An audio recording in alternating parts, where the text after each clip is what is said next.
사랑합니다. 정말 요즘 삶이 많이 바쁘고 뉴스를 아무리 봐도 좋은 이야기는 없는 것 같아요. 고달픈 삶을 사시는 중에 또 기도의 자리에 초청하는 담임 목사의 말에 또 귀를 기울이시고 이 자리에 나오신 여러분 축복하며 또 우리 하나님이 매우 기뻐하실 거라고 저는 분명히 믿습니다. 어제 우리는 오늘과 동일한 본문을 가지고 12사도, 이 땅에 다시 없는 그 12사도가 목회한 교회였지만 그 교회 안에 얼마나 큰 문제가 일어났는지 확인했습니다. 그럴 수밖에 없는 건 12사도가 능력 있게 복음을 전할수록 제자의 수는 점점 많아졌고 모이는 사람의 수가 많아질수록 문제도 그만큼 많아졌기 때문이라고 말씀드렸습니다. 그 문제는 바나바처럼 부자인 사람도 있는가 하면 남편을 잃고 최하층민으로 전락한 과부들도 같이 있기 때문에 사회의 계급이나 빈부를 따지지 않고 받는 공동체가 교회이기 때문에 서로의 입장들이 다 다르기 때문에 교회 안에는 문제가 일어날 수밖에 없다 하는 말씀을 드렸습니다. 그 문제를 해결하기 위해 도입된 제도가 사도 외에도 교회 안에 일꾼을 세우자 하는 것이었습니다. 오늘은 그 일꾼을 어떤 사람을 세우면 좋은가에 대한 기준을 가지고 말씀을 나누려고 합니다. 위에 현수막에 기록된 것처럼 성령과 지혜가 충만한 사람, 그래서 그 결과 평판이 좋은 사람, 칭찬받는 사람 7을 세우라 사도들이 말했습니다. 어제 제가 다음에 다시 말씀드릴 일이 있을 거라고 말씀드린 게 있는데 바로 중직자 선거의 후보를 어떻게 세울 것인가 하는 문제, 그리고 그 후보의 양력을 어떻게 기록해야 하는가 하는 문제였습니다. 중직자 모임에서 후보를 세운 이후에 몇몇 분들께서 저는 감사하지만, 저를 후보로 세워주신 게 감사하지만 제가 뭐라고 이 직분 감당하겠습니까? 저는 아직 아닙니다 하고 스스로 사퇴한 분들도 계십니다. 사퇴는 하지 않으셨지만 저와 상담한 분들도 계십니다. 저는 이 직분에 합당하지 않은 것 같습니다. 목사님, 저를 후보에서 내려주십시오. 저는 이래라 저래라 말씀을 드릴 수 있는 입장이 아니잖아요. 뭐 꼭 저와 같이 해달라든지 그러시라고, 그만두시라고 그럴 수 있는 입장이 아닙니다. 제가 표를 던지는 사람이 아니기 때문입니다. 제가 결정하지 않아요. 여러 성도님들께서 표를 던지셔야 되기 때문에 제가 이래라 저래라 할 수 있는 입장이 아니에요. 그래서 제가 부탁드렸던 건 그저 하나님의 인도에 맡기시죠. 하나님이 지금 이번 해에 나를 일꾼으로 세우시든 안 세우시든 주께 맡기시고 그저 공동체가 후보로 세워주신 것에 순종하시는 건 어떨까요? 이렇게 말씀드려서 후보직에 그대로 기도하는 가운데 계신 분들도 있습니다. 정말 중직자 선거의 후보가 된다는 건 그만큼 힘든 일이기 때문에 선거관리위원장님과 여러 차례 대화했습니다. 후보들께서 지난날 교회를 사랑하는 마음으로 헌신하신 많은 이력들을 기록해 내셨습니다. 이걸 어떻게 적어야 하지? 그러면 눈에 보이는 봉사 이력만 적을 건가? 그게 그 사람의 전부를 말하는 건가? 분명히 아니라는 건 여러분도 잘 알고 계실 겁니다. 담임 목사의 목회 철학의 1번은 제자 훈련이에요. 그러면 제자 훈련을 받았다 안 받았다도 적어야 하는가? 가장 중요한 문제니까. 적자니 안 받은 분이 계시고 안 적자니 받은 분이 계시고 참 고민이 많이 되더라고요. 봉사 이력은 어디서부터 어디까지 적어야 하는지, 현재라는 말을 넣어야 하는지 빼야 하는지, 왜 이런 긴장이 생기죠? 바로 이 지점에서 문제와 갈등이 일어나기 때문에 그렇습니다. 우리의 의도와는 관계없이 전혀 다른 의도로 해석될 수 있기 때문에 참 이런 문제가 조심스러워요. 다 알고 계실 겁니다.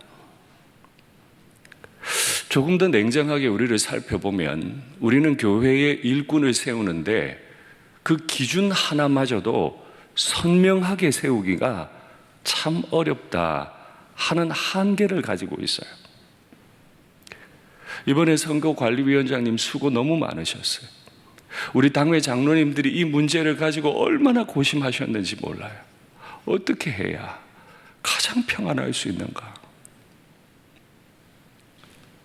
그만큼 우리는 거룩한 일에 대해서도 기준 하나를 제대로 마련하고 합의하기가 많이 어렵다. 냉정하게 우리를 돌아보면 이 말이 어떤 의미인지 수긍하실 수 있을 겁니다. 사도들은 자신들과 일을 분담하기 위해서 일꾼을 7을 세우는데 기준 하나를 줬습니다. 성령과 지혜가 충만하여 칭찬받는 사람 7. 우리 일산교회 중직자 선거 기준에 성령과 지혜가 충만하여 칭찬받는 사람이라고 하는 내용이 있습니까? 없어요. 그건 당연한 기본이죠. 그렇습니까? 정말 우리 모두는 누가 과연 성령과 지혜가 충만한가 생각하고 있습니까?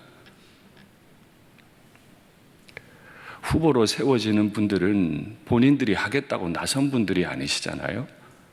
중직자 선거 모임을 통해 세워지신 분들이에요. 우리가 세웠어요. 우리가 후보가 되어달라고 이야기한 거예요. 그러면 우리가 더 책임감이 있어야 되겠죠. 우리에게 책임이 있으니까요. 우리가 세웠으니까. 그러면 후보자들에게 질문을 하기 전에 우리 자신부터 스스로 점검해야죠. 과연 나는 이 거룩한 일에 표를 던질 만큼 성령과 지혜가 충만한가? 교회를 오래 다녀서 사람들은 많이 알고 있는데 과연 나는 칭찬받을 수 있는 평판이 좋은 성령과 지혜가 충만한 사람인가? 질문해야 합니다. 어떻습니까? 우리에게 충만해야 할 건 경험 충만이 아닙니다. 이력 충만이 아닙니다. 하나님의 말씀이 충만한가 하는 것입니다. 성령이 충만하면 어떤 결과가 오죠? 막 감정적으로 뜨거워지고 죽으나 사나 열심히 뛰어다니고 아니지요. 성경 어디에도 그런 말이 없어요.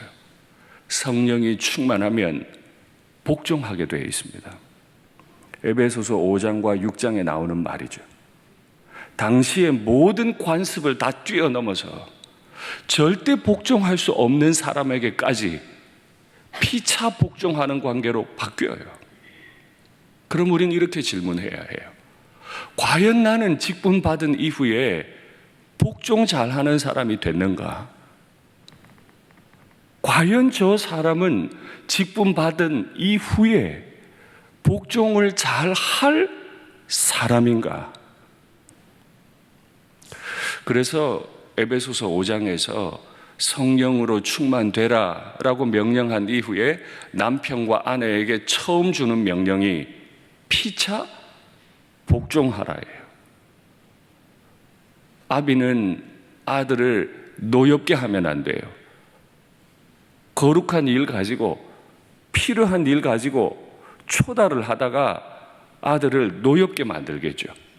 우리가 교회 생활하다가 복종 안 할 때 많고요. 상대를 노엽게 할 때 얼마나 많아요. 내 열정일 뿐이에요. 성령이 충만한 게 아니에요. 성령께서 역사하시면, 하나님이 내 안에서 역사하시면 그 자체가 지혜인 줄 믿습니다. 그러니 생각해 보세요. 성령 하나님이 내 안에 충만하시면 내가 할 일은 그저 복종하는 것이고, 내가 복종하는 그것이 하나님만 주인 되시는 거니까 그 자체가 지혜인 거예요.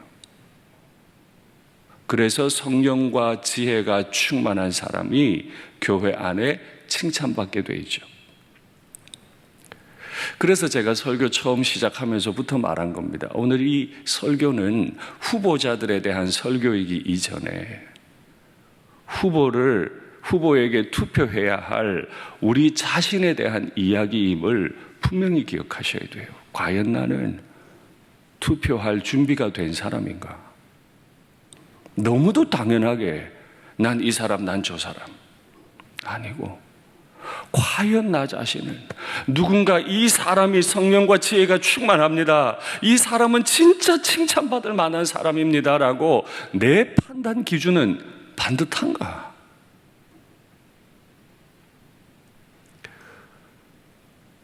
제 말에 동의가 어렵지는 않으실 겁니다. 7 사람을 택하라. 왜 7일까요? 유대인들은 일반적으로 모임을 할 때 일꾼들을 7을 세웠습니다. 이건 어떤 의미죠? 여전히 그 교회는 유대 지역에 있다. 그리고 교회는 교회로 모였으나 당시 사람들이 살아가던 관례에 익숙해져 있다 하는 겁니다. 여기에 대해서는 가타부타 말할 이유가 없어요. 그러나 한 가지 우리가 묵상할 사실은, 본인들이 유대인이기 때문에 유대인의 관습에 물들어 있으나 그 관습 위에 반드시 둔 것이 성령과 지혜, 곧 하나님의 말씀이라는 거예요. 우리는 우리 문화 속에 살아갈 수밖에 없습니다. 그러나 그 문화 위에 하나님의 말씀을 두고 그 하나님의 말씀 아래에서 복종할 마음이 우리에게 있는가 하는 겁니다. 그러면 왜 이 사도들은 이 기준을 주고 자기들은 일선에서 물러나려고 했습니까? 우리는 기도하는 일과 말씀 사역에 힘쓸 것이다. 사도들이 늘어나는 제자의 수를 감당하기가 어려웠어요. 말씀의 능력이 있는 교회들은 그래요. 끊임없이 새가족들이 와요. 근데 새가족들이 오는 건 너무 반갑고 고마운 일인데 그분들을 감당을 해야 되잖아요. 시간이 막 쪼개집니다. 사도들의 체력은 소진이 될 겁니다. 그러다 보니 소홀한 부분이 생기기 시작해요. 이건 사도들이 게을러서 그런 게 아니에요. 몸을 가지고 시간 속을 살아가고 있는 사도들의 어쩔 수 없는 한계일 뿐이죠. 그래서 사도들이 결정해요. 우리는 하나님 아버지 앞에서 기도의 자리를 지키고 있을게. 그리고 말씀 사역에 힘쓸게. 이 단어가 재미있는데 여기 사역이라는 말이 우리가 어제 보았던 말씀, 대접을 일삼는 것, 접대를 일삼는다 할 때 이 일이라는 말과 같습니다. 그러니까 사도들은 어제까지만 해도 식사 대접하는 일을 애썼던 거예요. 근데 깨달아요.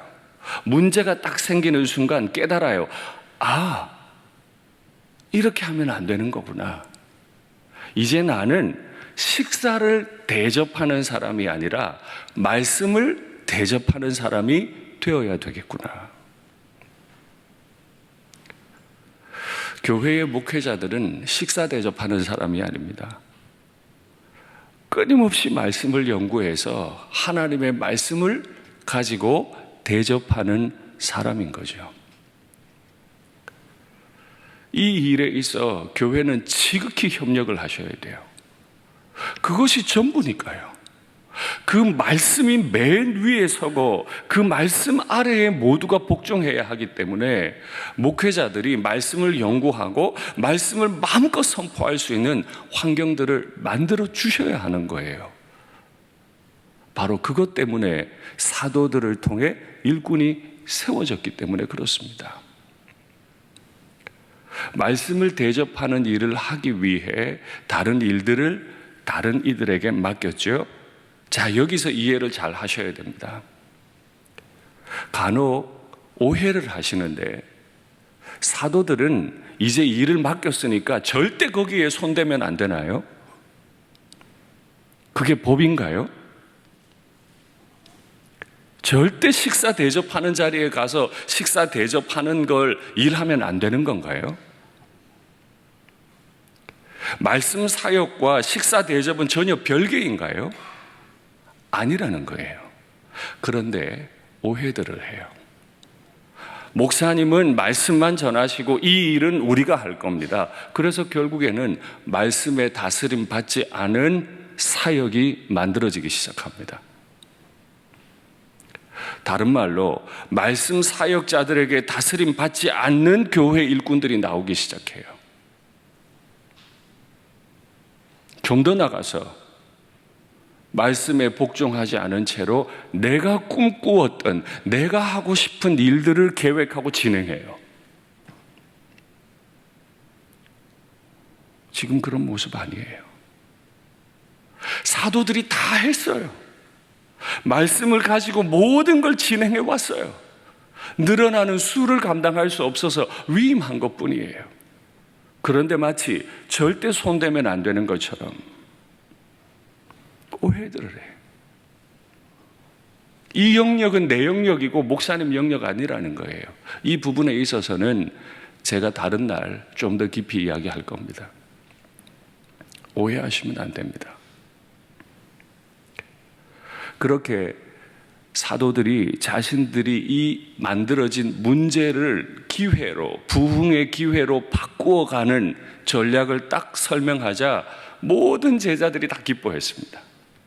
아, 그러면 되겠군요. 그러면 이 늘어나는 제자의 수를 우리가 감당하고 교회 안에 다시는 원망이 없을 수 있겠군요. 그들이 기뻐했다 그랬어요. 그리고는 7사람을 세웠죠. 우리는 이 7사람의 이름을 연구해 보면 모두 다 헬라식 이름이라는 걸 알 수 있습니다. 헬라식 이름이라는 것은 히브리 사람 중에 헬라어 이름을 가지는 사람이라는 뜻도 되겠지만은 일반적으로 헬라 이름과 히브리 이름이 혼재하고 있는 이 상황으로 볼 때는 헬라어 이름을 쓰고 있는 사람들은 다 헬라파 유대인들이라고 인정할 수 있습니다. 지금 주 무대는 히브리파인들이 자리 잡고 있는 곳이에요. 그런데 세워진 7 일꾼들은 다 헬라파들이에요. 어떻게 생각하세요? 내 무대예요. 내가 익숙한 곳이에요. 내가 오래 있었던 곳이에요. 그런데 세워진 사람은 나와 익숙하지 않은 사람. 오히려 여태까지 아람어가 아니라 헬라어를 쓰느라고 정말 의도하지 않았는데 원망할 수밖에 없는 상황에 놓였던, 아픔이 있었던 사람들을 7을 세운 게 교회의 모습이었습니다. 우리는 어떻습니까? 여전히 나랑 오래 지냈던 사람, 그가 성령과 지혜가 충만한지 질문하지 않고 나랑 친하니까, 나와 잘 아니까, 내가 저 사람 잘 아니까 이렇게 질문해 볼까요? 내가 아는 그 사람에 대한 지식 정확합니까? 정확해요? 정말이요? 내가 사랑해서 선택한 배우자와도 갈등이 일어나는데 내가 알고 있는 그 지식이 정확한가 말입니다. 그래서 저는 지난 주일에 정말 쓰리고 아픈 이번 한 주간이 될 거라고 미리 말씀드렸어요. 내가 아는 그 사람에 대해 알고 있는 그 지식이 정확한가 말입니다.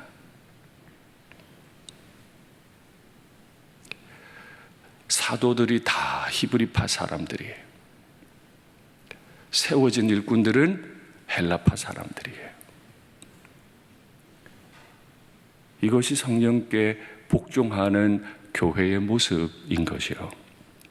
그래서 이번 한 주 동안 많이 기도하십시오. 저는 주께서 하시는 일을 감히 예측할 수 없습니다. 어떤 분이 이번 해에 일꾼으로 세워지게 될지 안 될지 저는 아무것도 알지 못합니다. 그래서 그저 기도할 뿐입니다. 표를 던지실 여러분들께서 기도를 많이 하십시오.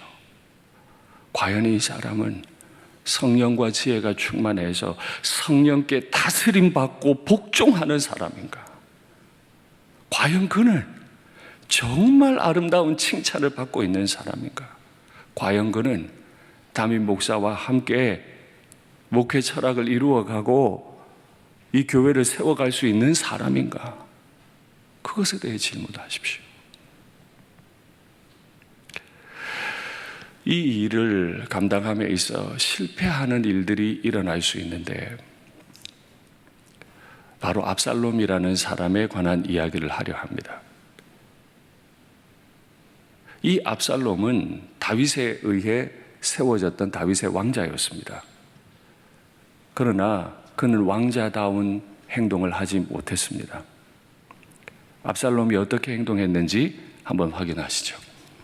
또 압살롬이 이르기를 내가 이 땅에서 재판관이 되고, 재판관은 다윗 한 사람이라 해야 돼요. 재판관은 다윗 한 사람이에요. 용모가 매우 아름다웠고 사랑을 많이 받았고 한 번도 책망받지 않았던 아들, 귀하게 자랐던 아들이 마음이 높아져서 본인이 재판관이 되고 누구든지 송사나 재판할 일이 있어 내게로 오는 자에게 내가 정의 베풀기를 원하노라. 여기까지 보면 크게 문제가 없어 보이잖아요. 그러나 알고 보면 저 마음이 얼마나 높은 마음인지, 사람이 가까이 와서 그에게 절하려 하면 압살롬이 손을 펴서 사람을 붙들고 그에게 입을 맞추고 얼마나 꿀이 떨어지는지 몰라. 얼마나 다정한지 몰라. 내가 널 너무너무 사랑해. 온갖 표현을 다 해요. 이스라엘 무리 중에 왕께의 재판을 청하러 오는 자들마다 압살롬의 행함이 이와 같아서 이스라엘 사람의 마음을 압살롬이 훔치니라. 하나님이 세우신 왕 다윗에 의해, 하나님의 영에 감동된 다윗에 의해 하나님 나라의 일들이 재판이 이루어져야 하는데 온갖 인간의 술수로 무장했던 압살롬이 다윗에게로 향하던 마음을 몰래 훔쳐갔다는 얘기입니다. 직분자들 가운데도 얼마든 이러실 수 있습니다. 하나님의 나라가 이루어져야 하는데 입에 꿀을 떨어뜨리면서 내 교회를 만드는 분들이 계시죠. 복종 안 해요. 내 계획이 따로 다 있어요. 마음을 훔쳐갔대요. 아들이 아버지께로 향하는 백성들의 마음을 훔쳐갔어요. 이 일에 얼마나 열심을 냈는지 확인하시죠. 압살롬이 일찍이 일어나 성문길 곁에 서서 이 일을 하기 위해, 아버지로부터 백성들의 마음을 훔쳐가는 일을 하기 위해 일찍이 일어나요. 마음에 어떤 의도가 있는 사람일수록 부지런합니다. 성문길 곁에 서서 왕께로 향하는 그 길 곁에 딱 준비하고 서 있습니다. 어떤 사람이든지 송사가 있어 왕에게 재판을 청하러 올 때 이미 길목도 다 알고 있어요. 압살롬이 그에게 이르기를 보라, 네 일이 옳고 바르다마는 이미 다 듣고 그렇구나, 너 참 옳고 바르다. 근데 어쩌지? 너의 송사를 들을 사람을 왕께서 세우지 아니하셨네. 그러니 나한테 얘기해. 왕자의 권위를 가지고 왕께로 향하는 백성의 걸음을 본인이 훔치는 일에 부지런했다. 교회가 어려움을 당하는 많은 이유들 중에 하나입니다. 직분을 받고 나서 마음이 높아져요. 말씀까지 가야 되는데 말씀까지 가지 못하도록, 내 말 듣도록 다 바꿉니다. 그래서 교회가 큰 어려움을 당하죠. 그래서였을까요? 7 일꾼을 세우고 모두 다 기뻐했지만 거기서 끝나지 않아요. 그 7 일꾼을 사도들 앞에 세워놓습니다. 사도들이 시작한 일이니까요. 사도들이 교회의 종이었으니까요. 그 앞에 세웠더니 사도들이 그 7 일꾼들을 위해 기도했습니다. 아마 축복했겠죠. 하나님, 이분들이 이 늘어나는 제자의 수를 감당하라고 세워진 주의 일꾼들입니다. 제비를 뽑았는지 투표를 했는지 기록하지 않습니다. 그러나 7 일꾼은 세워졌고 사도들은 그들을 위해 축복의 기도를 했을 겁니다. 저는요, 앞으로 7 일꾼에 해당하는 우리 교회 일꾼들이 세워지면 여러분들께서 축복의 기도를 아끼지 않으시면 좋겠어요. 그의 육체를 위해, 마음을 위해, 가정을 위해, 일터를 위해, 그가 영적인 복, 물질적인 복, 모든 복을 넘치도록 받은 일꾼들이 되도록 아낌없이 축복해 주시면 좋겠습니다. 그것이 우리가 마땅히 해야 할 일이에요. 왜요? 그것들로 인해 하나님의 교회를 마음껏 넘치도록 섬길 수 있도록요. 그리고 안수했다. 안수하다는 뜻이 무엇입니까? 위임한다는 뜻이죠. 위임하는 거예요. 사도들이 여태까지 해왔던 일들의 일부를 안수함을 통해 내가 하던 일을 당신에게 위임합니다. 위임을 하는 것이지 절대 나는 이제 그 일에 손을 댈 수 없는 사람이고 당신이 이 일을 다 해야만 합니다 하는 뜻이 아니죠. 그래서 사도 바울은 디모데를 목회자로 세우면서 장로의 모임으로 초청합니다. 그리고 장로의 모임에서 안수를 행했습니다. 여기에 관한 말씀 확인하시겠습니다. 네 속에 있는 은사, 지금 목회자 디모데 안에 어떤 은사가 있는데 이 은사는 무엇입니까? 곧 장로의 회에서 안수받을 때 기라성 같은 사도들이 있잖아요. 그래서 사도 바울을 중심으로 해서 안수했을 겁니다. 안수받을 때 예언을 통하여 받은 것을, 하나님의 말씀을 통해 받은 것, 위임식이 거행될 때 그날 말씀이 선포될 건데 그 말씀 받은 것을 가볍게 여기지 말라. 정말 일꾼들의 마음 속에 있어야 할 은사는 뭐죠? 돈입니까? 교회 법을 잘 아는 겁니까? 인간관계입니까? 다 귀한 은사입니다. 그러나 진짜 은사 중에 은사는 안수받을 때, 위임받을 때 주신 말씀이라는 거예요. 근데 위임받을 때 보면 얼떨떨합니다. 우쭐대기도 합니다. 많은 분들이 날 주목도 하고 있습니다. 그래서 말씀에 집중하기가 어려워요. 2018년에 제가 부임하고 한 달 후에 원로 목사님 추대식 그리고 제 위임식이 진행이 될 때 제가 교회에 이런 제안을 했습니다. 가능하면 식사는 뷔페로 외부에서 가져왔으면 좋겠습니다. 이 말을 오해하는 분들이 계시더군요. 저랑 친한 손님들 많이 오니까 맛있는 거 대접하자고. 그거 아니었는데요. 식사 준비하시느라고 권사님들이, 집사님들이 그 영광스러운 추대식과 위임식에 오셔서 한 가지 마음으로 말씀 받는 일이 어려워지잖아요. 그래서 제가 그때 준비위원장님께 부탁을 드렸던 거예요. 장로님, 차라리 뷔페를 부르시고 주방 봉사 인원을 많이 줄여주십시오. 평생 동역했던 원로 목사님 추대식, 이제 앞으로 평생 동역해야 할 담임 목사 위임식, 이 자리에 가능하시면 모두 다 들어오시면 좋겠습니다.